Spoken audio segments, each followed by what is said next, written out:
Welcome back to Alley Chats. I'm Rob, and today I have a really special guest. I have Sara Richard with me. Sara, I'm super excited to talk to you. Welcome. Hey, thank you so much. Happy to talk to you. So, Sara, let's start out. Can you tell us about yourself? Sure. Yeah. So I'm an artist living in Salem, Massachusetts right now.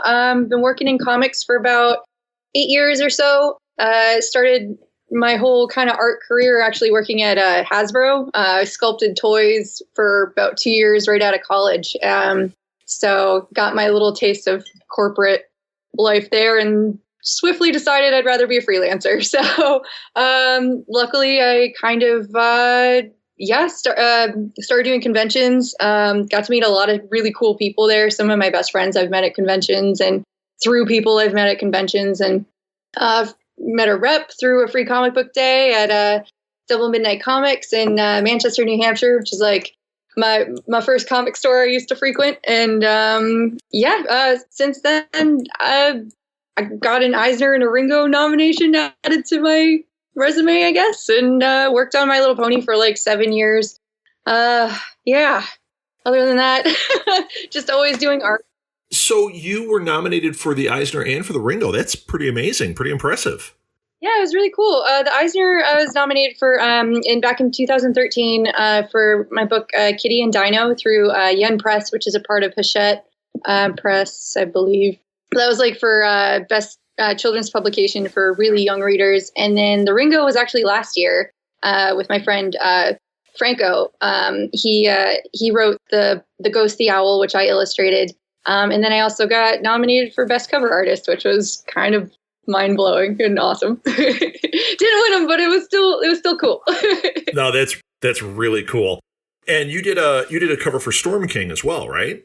I did a short story. Actually, I did. I thought it was a cover. Oh, that's fantastic.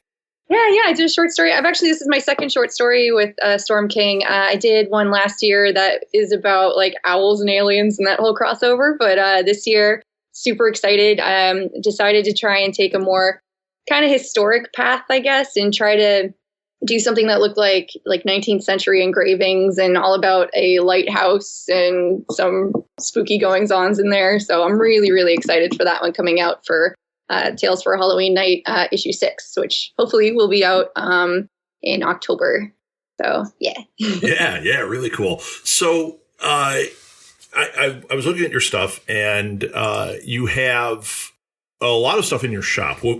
We'll get some links out there in a minute. But you have pins, you have some original art, you have prints. Your stuff is really cool, kind of gothic and weird. Hey. What is it about that? Why are you so attracted to that? Man. So yeah, I guess it kind of all started when I was a kid. I used to love like Scary Stories to Tell in the Dark was my favorite book. That like Stinky Cheese Man, I think, was my other favorite book, which was just the weirdest kids book that I could find.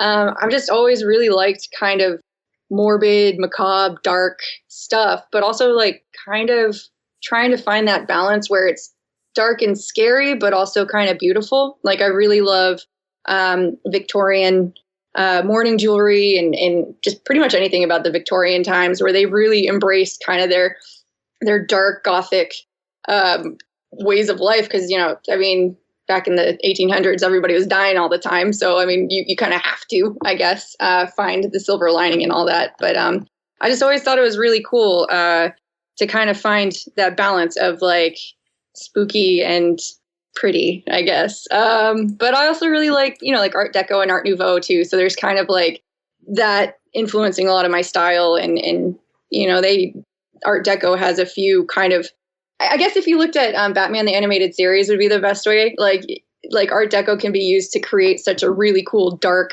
style that is also so just artistic, and I love it. I just love those aesthetics, I guess.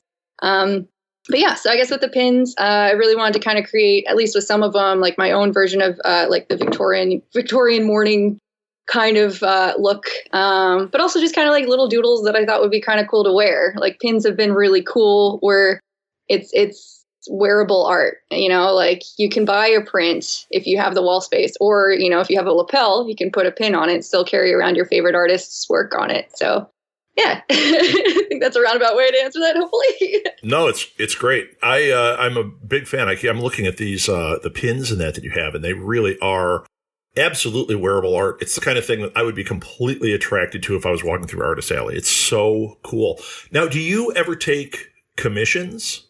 I do. Yeah, I'm actually taking way more now because of all the conventions being canceled. I usually take a very limited list at home so that I can work on deadlines and such. I've actually stopped taking so many commissions at shows too, so that I can focus on getting some deadlines done. But anyway, yes, I do take commissions. I take patron commissions all the time, but then I'll open it up to everybody else a little bit more rarely. So yeah, if you become a Patreon patron of mine, then you get an absolute spot on my list, and I will draw nearly anything that you would like. So that's really the best way to get commissions from you, not just contacting you, but join your Patreon and become involved with you that way, and then you can do commissions through that.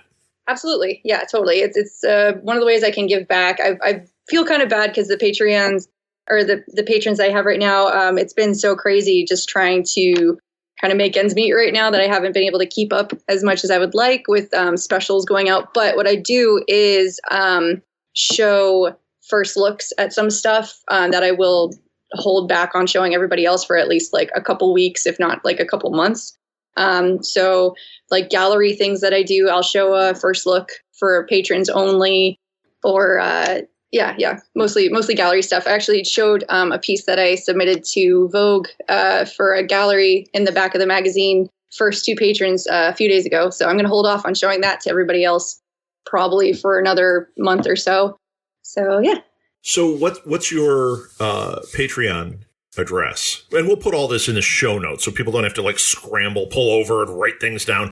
It'll be there. But why don't you give it so people that are listening can hear it for themselves? Yeah. It's under the art of Sara Richard, or if you type in Sara Richard, I think I'm the only one on there right now. So something will pop up with like a lady holding an owl that I've designed, and I've got like a little intro video on there that I really need to update because it's probably 4 years old at this point. But yeah, one of the things on the list to do, I guess. So well, and I keep referencing your website, but why don't you give your website information as well? Sure, yeah. So it's sararichard.com. It's SARARICHARD. So I'm a singular Richard without an H on Sarah. But that's got all the links to my social media and contact me page on there, as well as some links to I have some stuff on Society 6. I think I've got an illustration on like a shower curtain or something that you can still get on there. But yeah, it's just got some of my newest work on there. I recently redid my whole website at the end of last year, so it's nice and fresh and nice and spooky. So, well, and there's a lot of references to Salem here. I'm going to ask a question that's right on your website. I'm going to ask it exactly like you have it. Okay. Why Salem?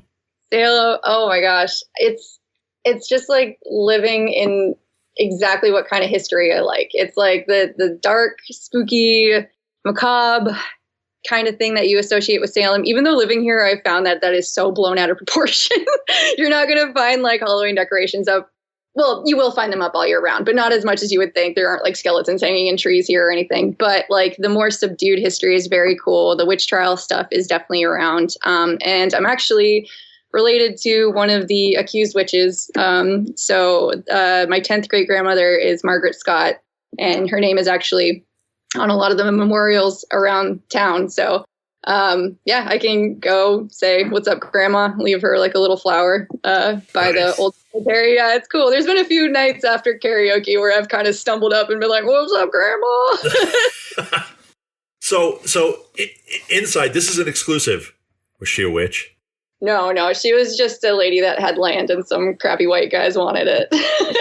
So. That I'm sure is really what was happening in a lot of ways. So do you ever have any crowdfunding projects that you're involved in, or are you involved in any right now? So I'm personally not, but I do volunteer at a place called Animal Adventures. It's this really cool kind of wildlife rescue zoo, educational sort of small farm zoo place. But they have like alligators, lynxes, tons of exotic animals that they've rescued. They have a few owls there too, which is what drew me to that place originally, because I'm obsessed with owls. But they just had a GoFundMe, it's actually still going on. So if you go to GoFundMe and look up animal adventures, you'll see a page that comes up that says like help exotic animals affected by COVID-19. The animals aren't affected. It's just the place is affected by, canceled tours, and, obviously everybody's trying to social distance. So they've been hit kind of hard. And it's just helping them pay for food and cleaning supplies and bedding for all the animals, and also, to help pay for the staff that is kind of essential. The animals still need to eat and be cleaned. So it's been kind of tough for them, but their GoFundMe is doing really well, and I've just been trying to promote that as much as possible because they're awesome. And that's my Wednesdays. If you follow any of my social medias, you'll see my animal adventures every Wednesdays, where I'm playing with like wallabies and birds and turkeys and stuff. So are they going to make a Netflix doc about you called The Owl Queen? Is that what we're looking for next?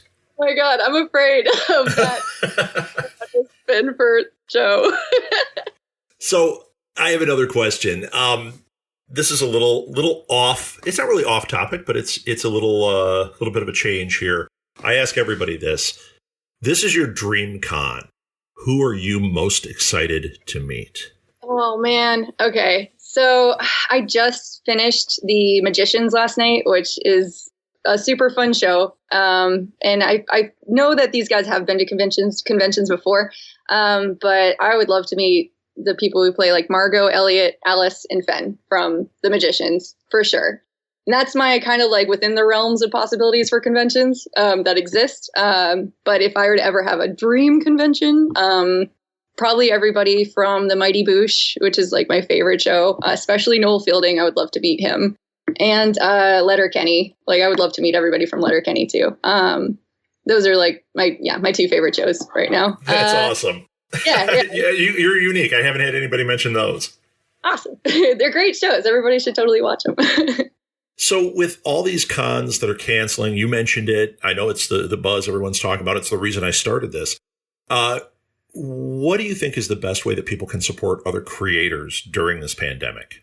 Yeah, totally. I would say, if you're a fan of art in general, if you've gone to comic conventions and you've met some of these, the artists, we're all kind of in a tough spot right now. So follow the artist online, share your favorite artists' pieces, like share their art on your own social media and, kind of help us spread the word about our art to maybe people who don't usually go to conventions. There's a really cool hashtag right now called Artists Supporting Artists. And it's a lot of us just going through the same thing, just putting up everybody's name in our stories, and it kind of forms this sort of chain, and you can click on artists and find new people that maybe you've been to the same convention as them, but you've never met them or haven't seen their name. So like even artists are kind of trying to support each other too. But yeah, like check out everyone's store. Like I think mostly everybody has what they would have at a convention anyway online. So, if you need a wall that's been blank and you've been staring at it for 4 weeks while you're in quarantine that needs something on it, there's a ton of artists who would love to help you out. So just Instagram is full of artists right now, just creating as much work as possible. So it's a really cool time to see what everybody's doing, and maybe you'll find a new artist that way too, and you'll see them at a convention, and hopefully it all comes back around. Wonderful. And once again, what is the best way for people to get in touch with you? Yeah, definitely. So on my website at sararichard.com, there's a contact me link on there. Or you can go to contact@sararichard.com. There's links to all my social media at the bottom of my website as well. And you can send me messages through there. I honestly don't check my Facebook messages very much, but Instagram I'm always on. And I've always got my email up. So I'm pretty good at getting right back to you. I say that now and I'm going to shoot myself in the foot, but I'll do. So, Sarah, the books that you're involved in, are they able to buy them at your website?